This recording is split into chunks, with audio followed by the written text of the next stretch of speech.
You're listening to the What the Wrestling Podcast, the show that brings you all things wrestling with your host, RJD.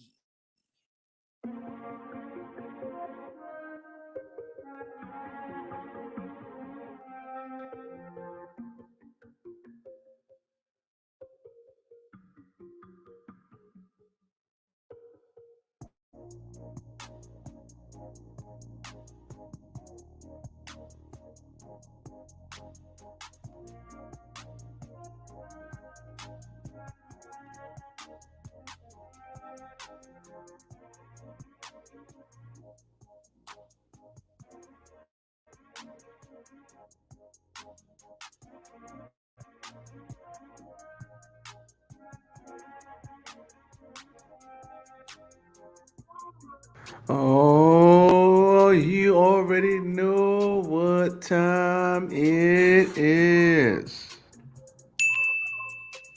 We back, baby. We are back. Hit the Don DeMarco one time. Dom DeMarco. Excuse me. We are back. Welcome to What the Wrestling, the show that brings you all things wrestling. Once again, I am your host, RJD here. Hey, we got a lot to get into today.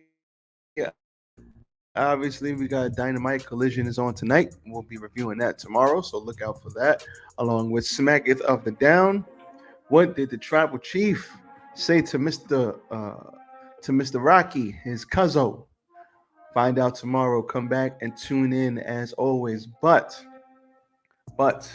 we are going to talk a little Wrestle Kingdom, and we are going to talk some AEW Dynamite because we had a lot going on this week. But before we do,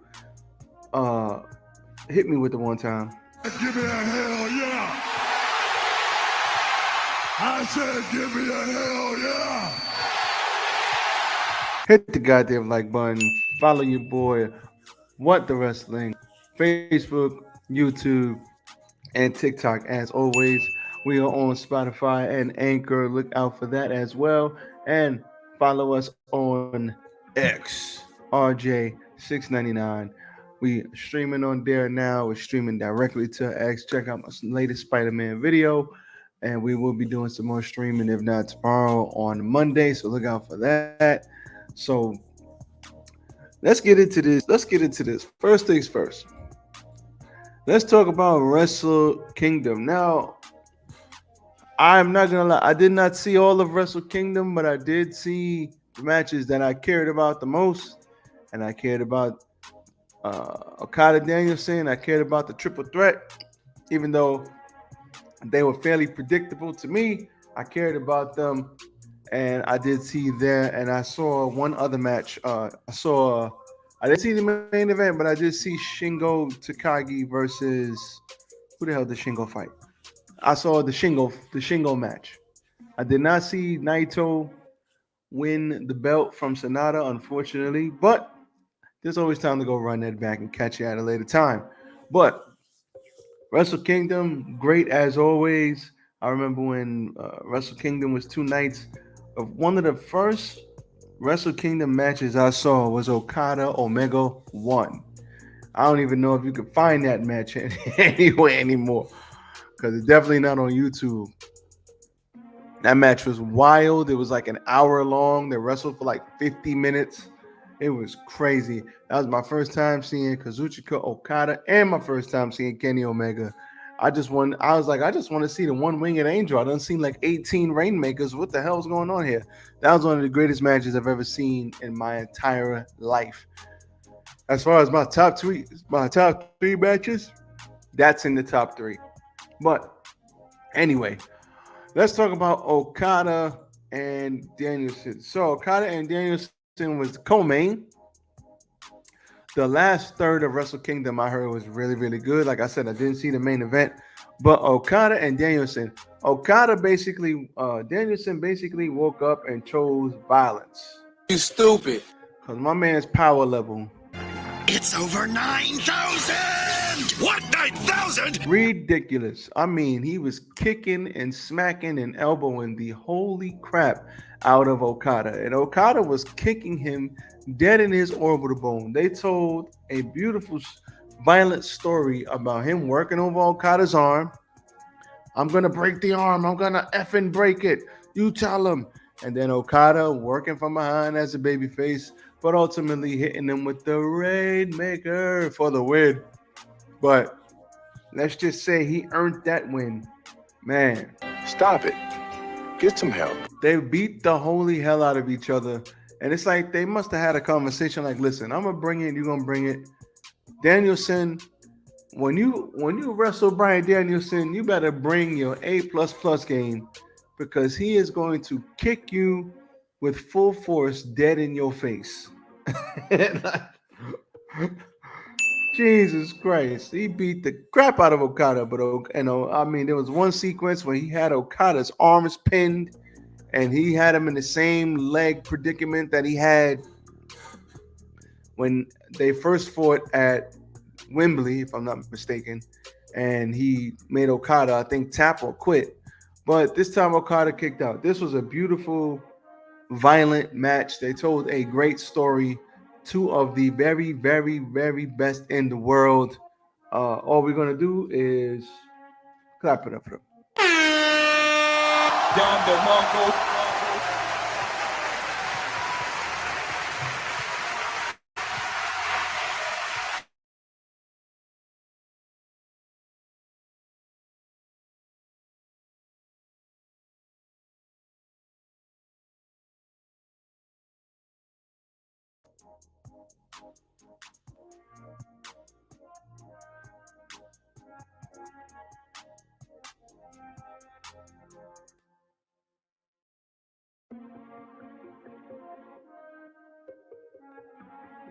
Experiencing technical difficulties. Okay, we back. I don't know what the hell is going on my computer, but it decided to choose violence today.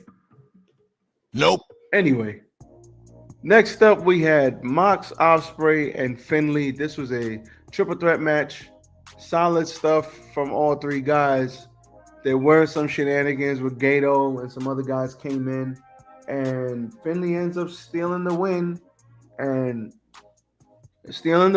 getting the pin, which makes sense because Ospreay is on his way out. He's AEW's like, Get the fuck out of here! I mean, New Japan is basically like, I'm out.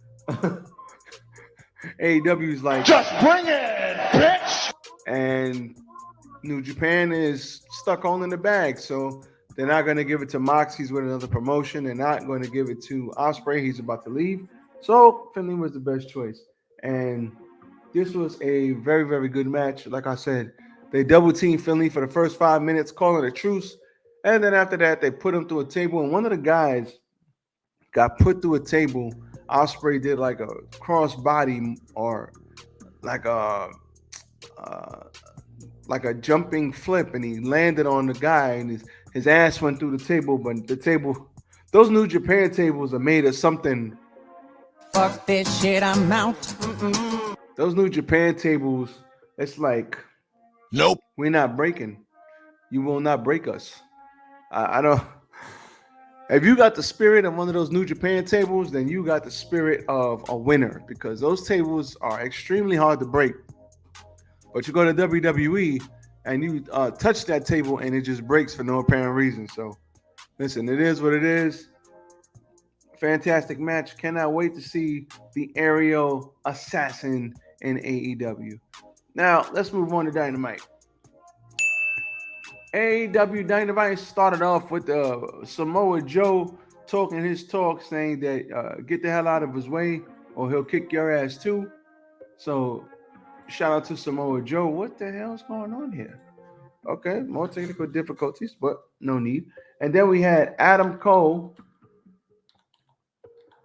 coming out with the, it's all about the boom. And then next thing you know, the music has changed. And we have the undisputed Kingdom. Undisputed Kingdom. Nope. I don't know what's up with Adam Cole and Undisputed, but I guess he loves Undisputed. It is what it is. But they came out. He said that basically MJF was going to do the same thing to him, but he beat him to the punch. He broke his ankle for MJF, and that's when he realized he needed to do what he needed to do. His insecurity, well, he didn't say this, but his insecurities got the better of him, and there you have it. A heel turn. And he says the Ring of Honor titles are with them. Roddy's going after the international title. And then you got the AEW title, Wardlow's going after. And when the time is right, he'll do the right thing and give it to Adam Cole. And he basically looked at him like, Get the fuck out of here! yeah, whatever you say, boss. Whatever you say. So Wardlow already getting teased to getting the hell out of this group. Now, the thing about Wardlow is the money with Wardlow was in the chase, but once he got it and once he chased MJF and he finally beat him after MJF beat him down and beat him down and beat him down verbally, he finally got the damn win over MJF. I think he powerbombed him 10 times. And then they kind of was just stuck on stupid with him. You stupid. They didn't do nothing with him. He lost his steam. So we know that formula works for Wardlow. Hopefully they do it again. But only this time, maybe he does get the AEW World Championship. And then he's like, Gotcha, bitch. I'm out of here. So who knows? But definitely good stuff here. Good stuff here. What the hell? All right, here we go. So good stuff there. Nothing wrong with that. We had an international championship match. Orange Cassidy beat Dante Martin. Good to see Dante Martin back and flying around. That's awesome. Dante Martin and Darius have been hit with the damn injury bug. For some reason, they just keep getting hurt. So I hopefully both of these young brothers can stay healthy. Renee interviewed Toni Storm, who was disappointed that she was in New Jersey rather than New York. She wanted to go see a Broadway play. So she basically said, I'm out of here. Get the fuck out of here! And then Mariah May had her debut versus Queen Amita. And she beat her. But if you've seen Stardom, you know Mariah May can go. And that's great. And she cut a promo on New Jersey saying that it sucks that she had to, debut in New Jersey instead of New York. And out comes Diana freaking Perazzo. The Virtuoso is in AEW.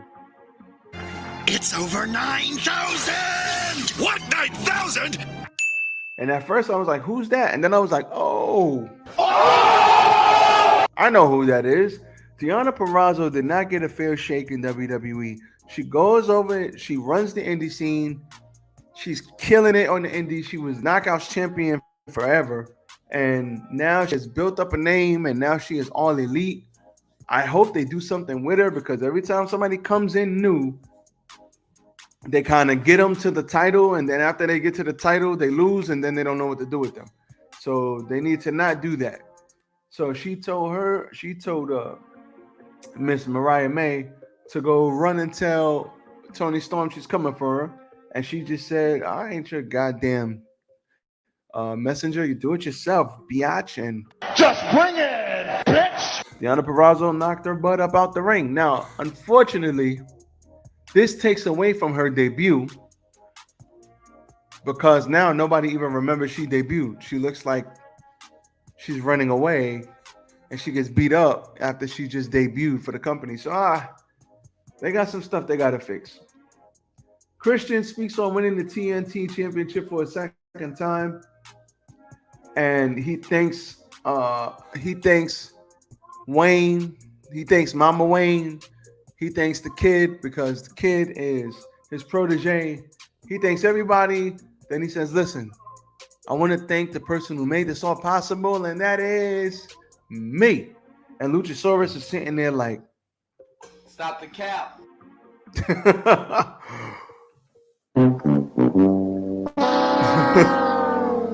when Luchasaurus turns on Christian, the crowd is going to go ape shit. So I'm looking forward to that. Backstage, we had a Ruby Soho, Saraya, and Harley, who's dressed in a harness and fishnets to try to look part of a new team, to try to look like the part of a new teammate. Ruby's not entirely on board, but not seemingly enough okay for her to join. So I don't know what's going on with this here, but something is better than nothing. I'll take it. Kenosuke Takeshita versus Darby Allin. The only thing I remember about this match is Darby going to do a suicide dive and running into Takeshita's knee. You triggered my trap card! And then Takeshita suplexing the hell out of him on his neck throughout the whole goddamn match. Takeshita finally gets a win. We should have seen Takeshita a long time ago. It's over 9,000! What, 9,000? After beating Kenny Omega, his power level should have been 10,999. But for some reason, they just had him off of TV. But now he's back. And Takeshita's great because he is a big dude. He's a badass. He's to be feared. And now we finally get to see him on TV in something meaningful. That brother needs a title immediately. Perfect. Trent Beretta beat Brian Cage, Brian Keith, and El Hijo de Vikingo. Only problem I have with this is if you're going to have a fatal four-way to crown a number one contender, have some people in there that we actually might think is going to win. Out of all of these people, it's like Brian Cage, they never use. Brian Keith, no. And Vikingo is like rent the lucha for a day, and that's how they use him.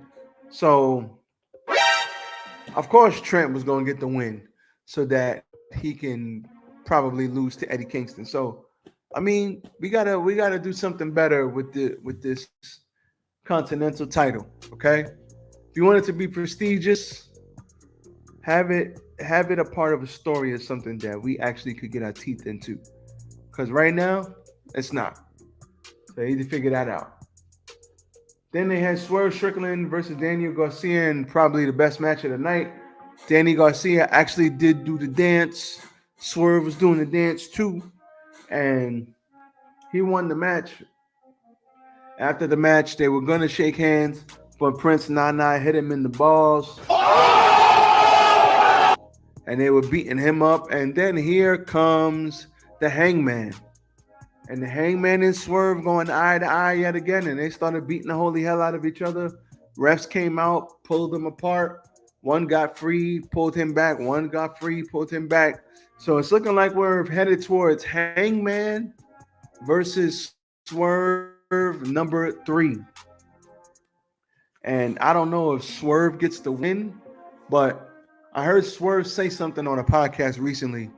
He said, I got momentum right now, and if I lose my momentum, I may never get it back. So I don't know if he could take a loss, or maybe he'll cheat to win, putting him over, Hangman putting him over 3 straight times, like Seth Rollins put over Cody 3 straight times. Listen, it is what it is, but I'm sure they're going to have a killer freaking match when the time comes. But that's not I wonder what they're going to do with the Hangman after this. So, especially if he loses. But that was it. That was your AEW Dynamite. Pretty good show this week. Nothing wrong there. Pretty good show this week. We had a lot going on. We had story progression, which is always great. So, what more can you ask for? But like I said, we will be back, if not tomorrow, Monday, with the Collision and SmackDown reviews. We run through those quick. And that's it.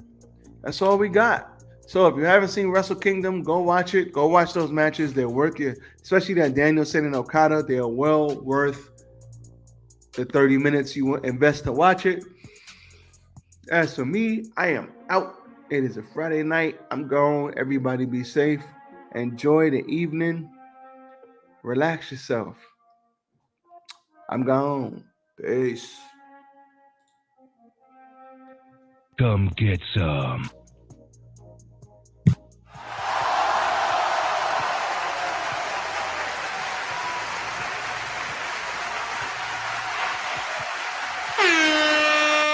Dom the Monko.